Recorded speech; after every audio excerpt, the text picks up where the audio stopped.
Only 2 eggs today? Solidus must have taken the day off. 7, 8, 9, 2, 5, 9, 0, 3, 6, 0, 3, 3, 0, 5, 3, 0, 5, 4, 8, 8, 2, 4, 4, 6, 6, 5, 2.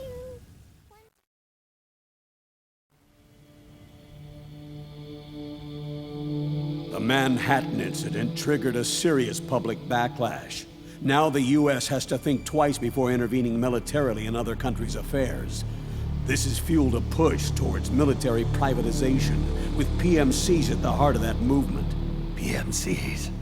Private military companies? That's right. PMCs have no basis in nations or ideologies. They are private enterprises, driven by profit.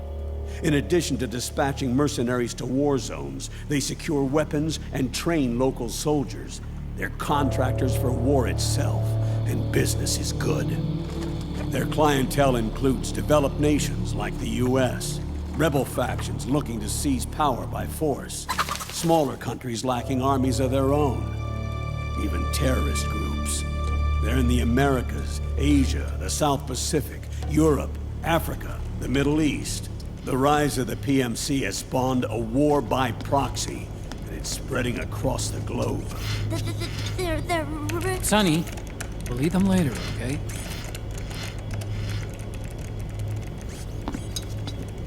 Every age has its mercenary. These PMCs are nothing new. We've been dealing with them since before the turn of the century. No, Snake. They're nothing like the mercenaries of the past.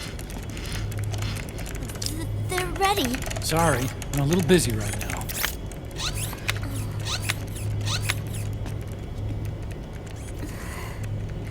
The Pentagon's new battlefield control system has produced a decisive difference between hired guns and the PMCs of today. The system was developed by Arms Tech Security. Arms Tech? You mean AT Corp? Yeah.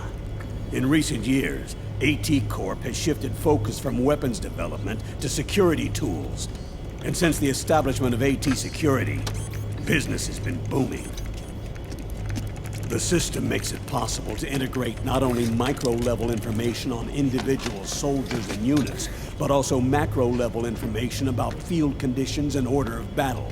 So they've finally achieved total real-time battlefield control. That's right. And as a result, the global presence of PMCs has grown explosively. Truth is, the rise of system-controlled PMCs has led to a dramatic decline in civilian casualties and human rights violations on the battlefield. A cleaner, safer battlefield. Makes for nice propaganda.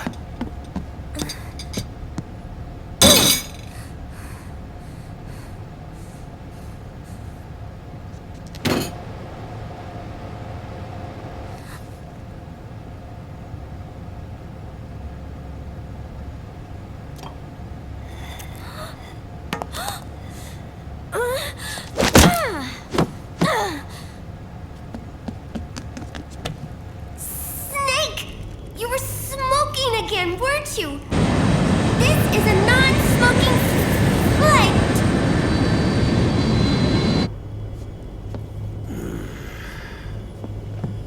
There's more. State governments and rebel groups can't match the maintenance price of standing forces. PMCs, by comparison, are reliable, easy to use. It wasn't long before everybody had them on the payroll.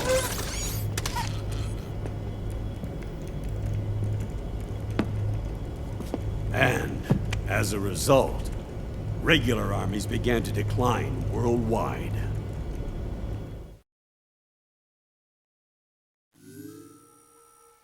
It's hard to believe, I know, but PMCs are beginning to overtake conventional armies in terms of scale.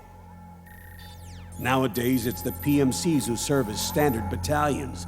They already make up 60% of all combatant forces in zones of conflict. 60%? The fact is, the world now depends largely on PMCs for waging its wars. I thought it was the UN that authorized the PMCs in the first place. The U.S. abstained from voting on that resolution. In effect, Washington was endorsing PMCs without ever revealing its true intentions. Until they got wind of the uprising, that is. The US has exported too much military power, and now she's paying the price. That's exactly it. America has now turned war into a form of economic activity. Analysts are calling it the war economy, in that it's picking up the slack for the downward-sloping oil market. But I, for one, don't intend to simply stand by and watch it happen. For the PMCs, market expansion entails fanning the flames of war. It means more refugees. War orphans. Child soldiers. Yes. Even as PMC soldiers get more specialized, they're also getting younger. Mercenaries spun off from state armies. Unmanned weapons. Child soldiers. Proxy battles in a new Cold War. There are hundreds of PMCs in business worldwide, and their numbers are growing. Currently, 5 of them are big enough to be labeled global powers, 2 in the US, and 1 each in the UK, France, and Russia. Reconnaissance has revealed that those 5 PMCs are run by a dummy corporation that acts as a single mother company. This mother company embodies the 5 largest PMCs. Her name is Outer Heaven. Outer Heaven? You mean? That's right. It's Liquid. Liquid? He's taken command of this immense army and is now preparing to unleash an insurrection. I watched him die. His will lives on, in the body of the man once known as Ocelot. He aims to fan the flames of war even higher, to create the perfect world once envisioned by Big Boss. The one world in which soldiers will always have a place. He must be stopped, before it's too late.